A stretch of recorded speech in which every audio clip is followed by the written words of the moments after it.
welcome to another Whittaker fitness video with me, Craig. So the main reason I wanted to do this video today was to really press on the issue of calorie counting.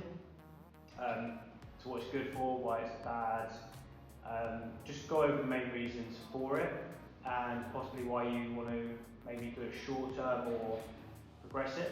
But we're just going to look into everything about it and answer some questions that people have on it. Again, if I don't answer all the questions, just go to the comments, hit up another question, and I will try and get to them through as many as I can. So one of the things that I really wanted to hit on today was how your calories equate to energy. So everyone has a BMR, which is a basic metabolic rate, which basically means how many calories you're going to burn without doing any exercise, without doing any extra stuff. So a lot of people, when they go into a calorie deficit, they tend to go below that rate, which obviously means they fatigue, they don't really have the energy to progress through the day. So one of the biggest issues is people going under that. If you think about each calorie you eat is energy. So the more energy you have, the more productive you can be during the day. But if you can count those energy levels and you know, right, on this, if you're trying to lose weight, you need to expend more energy than you're taking in. So if you know, right, this is how many calories I'm eating a day, I need to move this amount along with my BMR rate to be in a deficit to lose weight.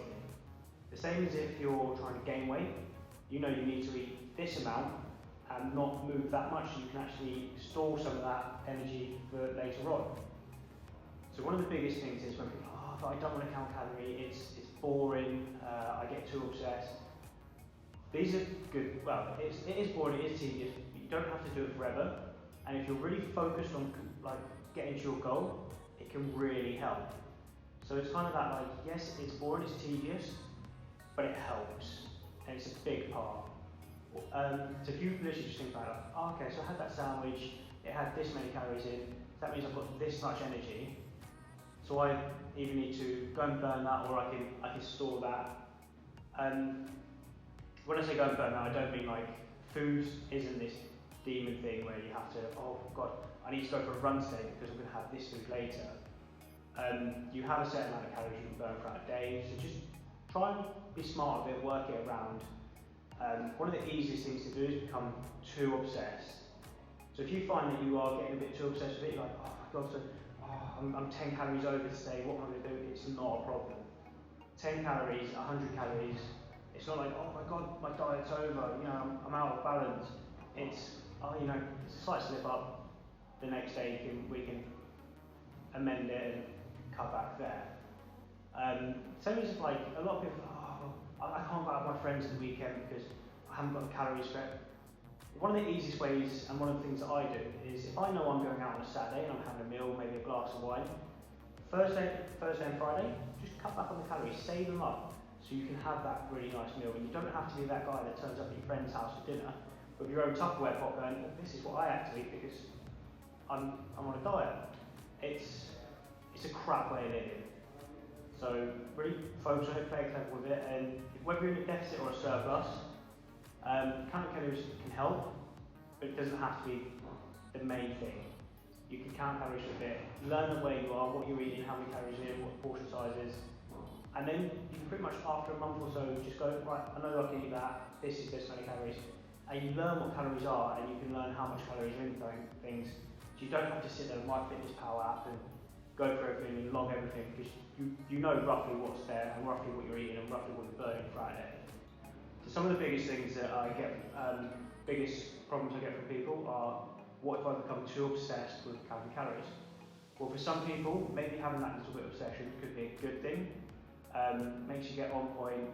But when counting calories, I don't mean strict, just oh my God, I've missed my calorie or 1 calorie, what's going to happen? It's more of a loose way just to know what you're eating.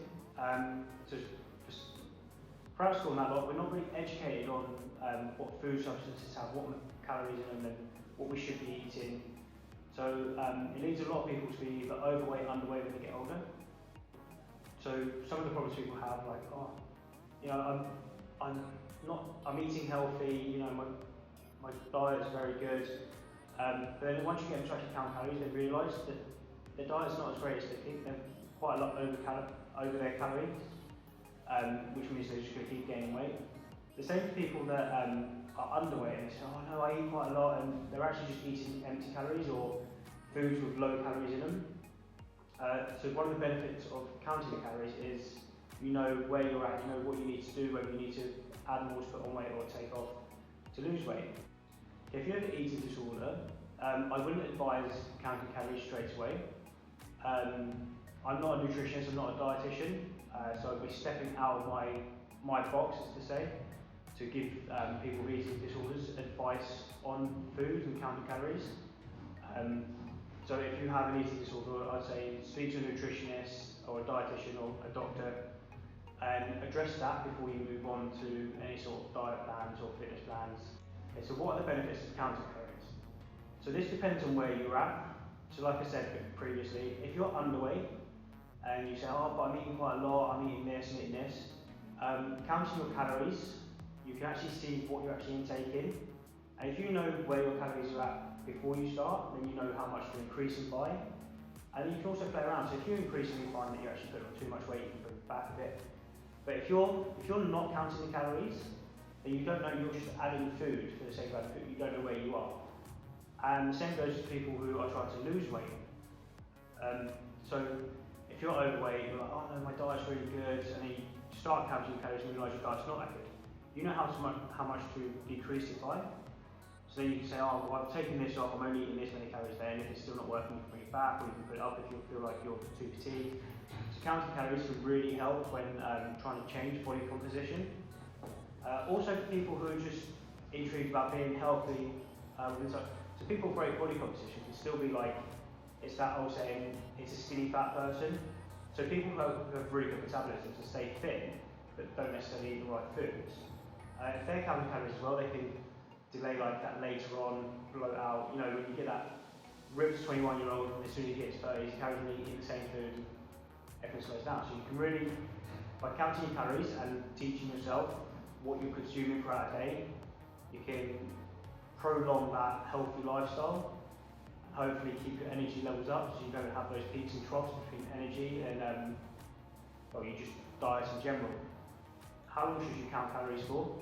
So this isn't a one-size-fits-all question. So depending on how well you can adapt to your calories. So say you have someone who's maintaining, all they really need to do is count their calories for a few weeks, just so they know roughly whereabouts they are, and then they can probably just maintain eating the same foods if they're happy where they are and they're maintaining a good weight. With some people who are overweight, find that when they cut calories, they need to do it for a longer period of time. So they because what they do is they cut the calories, and then after a while their body will like start to plateau at that calorie, so then they have to up it again and bring it back down. So because of those reasons, they probably have to count the calories for a bit longer. Same as with people who are trying to gain weight. You might find that they start to gain too much weight, so they have to bring them back down. And so it's all about playing around. It's not a one-size-fits-all answer.